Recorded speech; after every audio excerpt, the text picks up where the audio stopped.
Talking of celebrity spots, some people spotted Phil Foden starting a game for Man City the other night, or was it last night? Last night, yeah. Well, let's start with the FA Cup, shall we? Manchester City playing Brighton. Who do we fancy for this one? Yeah, well, the thing is, it feels to me like Brighton's only chance is just through the pure statistical improbability of any team doing a quadruple. Yeah. Something has to give somewhere, and could it be this? Other than that, I don't know. Keep watching that Wigan video from last season when they put them out. Remember when Spurs got ill just before the game against West Ham last day of the season, a number of years ago? Lasagna Gate. Yeah, get that chef into the Man City hotel. Yeah. That's probably going to be their only... It's not their only chance because it's a one-off game. You never know what can happen. There you go. Brighton, of course, got to a final in 1983. Were beaten on a replay by Man United. In the first game, they scored with a couple of minutes to go to tie it up. And a man who scored in that game was, of course, the great Ray Wilkins, who passed away sadly a year ago today. So very sadly. Always, he's in our thoughts, of course. With regards to the match, Man City versus Brighton, one it's not an argument, but one tiny teensy piece of evidence you've suggested that Brighton have a slight chance was a match that happened in 1983. Yeah, and likely before anyone involved was born. Two very different sides. That was tenuous. I think they've got a chance purely because it's a semi-final. Once you're in the semi-final, you're part of the conversation and all that kind of stuff. The bad news for Brighton is that although Man City got out of jail in a big way against Swansea, and we all saw that, and the decisions and all the rest of it, they've kind of battered everyone else they've played in the FA Cup. Yep. They've had a few big wins, as we'd expect. They've got some good players. And it depends how Brighton treat the game. Depends how Brighton treat the game, doesn't it? Because Brighton, we know, they're a bit of a home side, aren't they? A bit of a homer team. It suggests that last night's match at Stamford Bridge would suggest they're very much focusing on that semi-final. But they've got to turn Wembley into a good atmosphere. There's been talk. I heard it on the radio this morning. There's been talk of Man City fans for that game last night not turning up. I think it's about 20,000 seats or something. There we go. Mate. So, if I'm not suggesting they are, I don't want to get the backs up of any Man City fans unnecessarily, of course, and that this is kind of a thing that happens around and about. You know, it happened with Spurs when they played against Apoel in the Champions League. It's happened against when Barcelona played, I think, Shakhtar. There was a lot of empty seats. It does happen with these teams that are used to winning games. And a lot of the fans are paying a lot of money to other trips. Exactly. And to be fair, on the radio, the guy called in and he said, "Look, I've got to prioritise. I'm hoping we get to the final of the Champions League. I want to go to that. I've got a family. I get all that. And the final of the FA Cup, they might save themselves. I'm not blaming the fans, but what I am saying is, get yourself down there. It's an opportunity for Brighton. If Brighton can take over that stadium, give it a real atmosphere, like it feels like a home game. Well, they are brilliant at the Annex as well. Exactly. That's my point. And also, there is currently nobody occupying Wembley Stadium. Spurs have moved out. They've gone. Make it your home, Brighton. Up for grabs. Because you could play your next 2 cup games there. Yeah. And that's what you want to do. And is it time to revisit the conversation about semi-finals at Wembley, or have we already done that to death? They did used to do that many years ago. People think it's a new thing. It's not a new thing. You know, no. You remember Gascoigne's? Do you mean like 2 or 3 years ago? No, do you not remember Gascoigne's free kick against Arsenal? That was at Wembley. Yeah, that's true. I think Sheffield Wednesday and Sheffield United played a semi-final at Wembley. Correct me if I'm wrong there. And that was in '93. But regardless of whether it happened before, does that make it good? Because I feel like it's just, maybe it's the '90s kid in me, but an FA Cup semi-final should be at Villa Park. Well, do you know what I mean? Old Trafford. Yeah, exactly. Yeah, both those games. I don't know. I didn't know this. This is new information to me, so I'm not an expert on it at all. Those 2 games you've mentioned are both derby games. So is it because Spurs and Sheffield United, Sheffield Wednesday? Is it because of that? I mean, is it because I don't know? They couldn't play it. Because I guess this. Because you need. They couldn't play it at Hillsborough because of Sheffield Wednesday. But the semi-final's always been in neutral territory.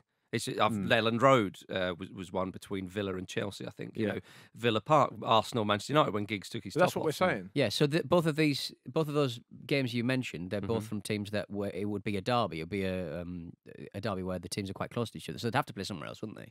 They couldn't play any. No. Yeah, Sheffield Wednesday versus Sheffield United could be at Villa Park. Oh, right. Okay. It was always a neutral ground. But now it's a thing. It's like an official thing where every single semi-final is played there, right? It is, yeah. I mean, back then it was the exception rather than the rule. This is the rule. Every season, the semi-finals are played there. Yeah. And is that a shame? Is what I'm asking.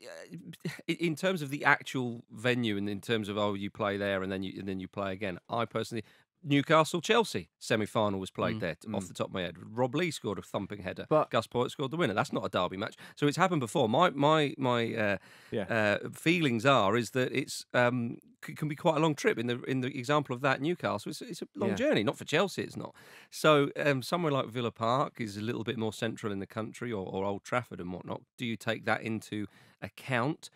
I'm not sure how it would work out in terms of securing a stadium.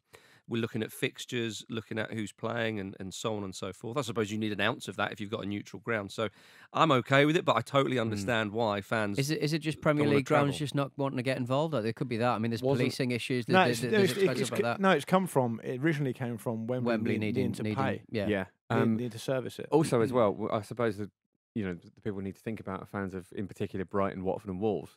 Are they happy to be having the day out at Wembley? That's probably quite fun, and also, as I'm sure they're bloody delighted. It's a little bit of a boost potentially for Brighton and for every team. That should be the prize, though, if you get to the final. That's in an ideal world. What it does mean is it means that fans get a day out there, and that players who maybe would never have a chance to play there get to play there. They got more of a chance of playing there. So there are positives to it.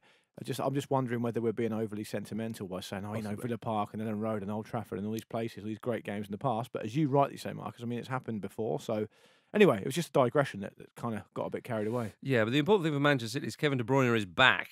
What a goal! Scored lovely one. Night. He was just involved in so much, as he tends to be when he takes to the field, and I think that's one of the things that will concern a lot of rival teams of Manchester City. Obviously, Liverpool in the title running, but certainly Brighton and whatnot. As if they've not got enough without him. Yeah. They've been absolutely superb this season, largely without De Bruyne and with that injury. He comes back and you think, he's giving that team even more. Yeah. Where does it end? Where does it bloody end? And Phil Foden coming in the same midfield. Lovely to see. Yeah, lovely to see. And obviously an evening where Phil Foden and Callum Hudson-Odoi both started games. You'd fancy, if I was Phil Foden, I wonder if I'd rather have played in the semi-final. Well, he might do. You reckon he will play it again? I don't think he'll play it again. Well, that's a good point. Yeah. We shall see. Of course, the player doesn't get to choose. That's the manager's decision. Indeed, yeah, you'd think so. Although I'm sure Benjamin Mendy would be able to choose, though. He seems to do what he wants. Yeah, he chooses to not play any games. And go out to the early hours of the morning. Yeah. Did you see that with Guardiola sort of slightly bemoaning his behaviour? Only slightly, though, because there was reports that he was out to the early hours of Sunday morning, just gone on the weekend previously. And he said he's not Mendy's father, and he said I would prefer it that he would go to bed a little bit earlier. But he said I'm a relaxed guy and I don't control the players like that. Yeah, so that's very interesting actually, because Guardiola, we think of somebody like Sir Alex Ferguson as your maybe yesteryear. It seems odd to say that about Ferguson because he was so forward thinking and willing to adapt. But his sort of style of management, he wouldn't be having any of that. You wouldn't have thought, no, unless it was Eric Cantona or special circumstances. Whereas Guardiola to kind of just say, well, I would prefer this, but I'm not his father and I'm fairly relaxed. Is that the way that a manager needs to be with players nowadays? I think the way that players used to be treated by managers was probably quite reflective of how managers used to treat employees in the workforce in this country. Now, of course, I imagine, obviously, thankfully, I'm not really old enough to know, but in the 70s, I don't imagine it would have been hugely rare to see a manager shouting at an employee or disciplining them or giving them a dressing down. Don't really do that now in the workforce. So it seems obvious to me that that would be reflected in football as well. However, having said that, I don't think for 1 second that Guardiola's not said something to Mendy behind the scenes as well. Yeah. But to be open about that in the front of the press. But I think he's just trying to keep a happy camp, be relaxed. He's not going to achieve anything by digging the player out in the press. Some managers do that. But he ever so slightly did, in a sense that he's saying. But it was pretty gentle, wasn't it? Yeah, it was gentle. It's not. It's he not doesn't have exactly to say a stinging it. Doesn't have to say it, though. Is it? Well, no, but it was put to him. He's got to respond to the question that's being asked. Well, I feel that he pretty much did, didn't he? Effectively, it's not too bad. And also, I think you've got to, as we touched on, you've got to manage each individual as to within the best way to get the best out of them. And you have to acknowledge that if you are Benjamin Mendy, every single moment of your existence is so much fun that you probably stay out till 3:30 in the morning without even realising. But the thing about modern footballers, none of them drink. No, barely any of them drink. So actually, you can stay up until 3 o'clock in your own house, or you can go to a nightclub.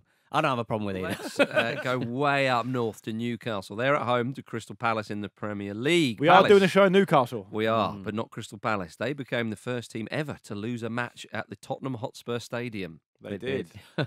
That's the name of the stadium at the moment, isn't it? It is at the Yeah, moment. it's a big Yeah. giggle. They want to presumably they want to sell like it to that. people. There's rumours that there was a rumour it was going to be the Nike Stadium. Yeah. But That'd be nice. That would be clean, wouldn't it? I was That'd at be the nice and clean. opening last night. Very, very impressive stadium. Incredible It is. place, really well worth the wait. I was in the stand, which is the largest of its type in the UK. That single tier South stand, which holds, I think, over 17,000 people in one tier, which is incredible. It's based on the yellow wall, isn't it? The from Dortmund stadium. Yeah, it's amazing. Did you take your top off? I didn't. I should have. Okay. I didn't know. But do you know what? I did what I feel like I would get annoyed at myself for doing, given the amount of football games I've been to. I underestimated how cold it was going to be. And so I was freezing. So always wear one more layer than you yeah, think you need. exactly, absolutely. Yeah. But anyway, I thought Spurs were a bit Were you there for nervous. the opening ceremony? Yeah, but it only went on for about 15 minutes. Okay, it got a bit of stick. Did it? Yeah, people saying it was a bit unnecessary, but then isn't that a lot of people? I thought it was okay. You got to mark only it get somehow. one, yeah. I mean, I wouldn't. I mean, if I was look, I felt that the Spurs fans were really pleased to be there, as you can probably expect. The atmosphere was great. The opening ceremony was a group of local choir that was founded in the light of the riots, which of course, the London riots, which of course, the genesis of which was in Tottenham. Wood green. And then there was an opera singer came out, who I later found out was the Go Compare guy. No way. I think that's what people have said. Makes He wasn't that dressed makes with sense. He wasn't dressed with a moustache at the time. Gosh, But- why not? but Shake your money maker. I actually thought it was quite an understated kind of thing. I mean, it was nowhere near the ridiculousness of the West Ham Stadium closing ceremony. It was a choir. They sang a nice song. The opera singer came out. They did. Oh, when the Spurs go marching in. Yeah. There was fireworks, and then really they just got the game on. It didn't go on for very long. People will complain about everything. Yeah, they will. And also, what are they It's gonna not do? football. It's not football. What are they going to do? Run through everything they've won? Like, Well, they could have done that. It would have taken less than 15 minutes, Indeed. wouldn't it? I would have liked a little bit more orchestration in the final third of Spurs. Thank you. Yeah, once in they the first scored their half. goal, they Tell relaxed you what, into though, it. Yeah. great goals to get that stadium going, wasn't There there? is no Great stuff. no, but like there was no more fitting goal scorer than the player who scored first. Milivojevic putting it through his own net. Shut up. But they If had that to- was any other night in any other stadium, that would have Yeah. been given us an own goal. one thing that does look good, and does this translate when you're there, Luke, is obviously they've put so much into making the atmosphere great there, and the crowd look very close to the pitch in a good sense. And Yeah. does that? Jim, Yeah. stop, does that John, add a lot to stop it? making a wanker song while you're doing that. Yeah, it does feel like a cold room. Even when I got there early and I was in there when there was no fans there, it felt like a very nicely. It achieves a cool thing, which is that it's big. It's like 62,000, Yeah. but it feels quite intimate. Yeah. So the noise does ring around it. But I don't know if that's because we're used to seeing Spurs at Wembley, and that's a nightmare for atmosphere. Because White Hart Lane was good for atmosphere. Yes. Yeah. But the only thing I would say, by the way, is just the transport links for people. I'm talking about the real issues that football fans face every time they go to a game. That the transport links have not been improved sufficiently at this point to go from a 36,000, which White Hart Lane was, to a 62,000. I mean, it was a little bit of a nightmare getting out. You still have to walk from Seven Sisters up that big old road. Yeah, you can do the normal stuff. We did what we did, Because though, obviously Spurs Stadium is the most sort of high-tech and fancy stadium in the world now, people Yeah. are saying. No sooner is that open, Real Madrid have said, well, we're going to improve Yeah. our Oh, that's so typical of Real Madrid. Yeah, of course it is. But anyway, on the Spurs performance, just very quickly, they Yeah. were nervous. You could tell that the sense of occasion was sort of weighing quite heavily on them. As soon as they scored their first goal, they were fine. When Harry Winks came on, they were so different. I'm convinced now that along with obviously with Kane or whatever, he's their most important player, Oh, and he Winksy. could be a really important player for England. And as I well. thought it was a shame that Andros Townsend was on the bench. I mean, he may well have injured himself when he came off the other day and punched the dugout. I don't know, but he's Hodgson in cahoots with Pete Donaldson. he came Can't on. rule And it out. he didn't really have an impact when he came on. No. Yeah. Didn't really do anything. Yeah, exactly. I Yeah. thought it was going to be sending off on Crystal Palace's side. They were getting really frustrated. Certainly on the left, they were just like, Oh, I imagine- yeah, we should have been playing at Wembley. I imagine they'll get back on the horse against Newcastle this weekend. yeah. Well, they've got a chance, haven't they? They're 13th on 36 points. Newcastle are 14th on 35 points. It's 13th versus 14th. Thigh rubber. This week, though, Rafa Benitez was speaking about his affection towards the Newcastle fans.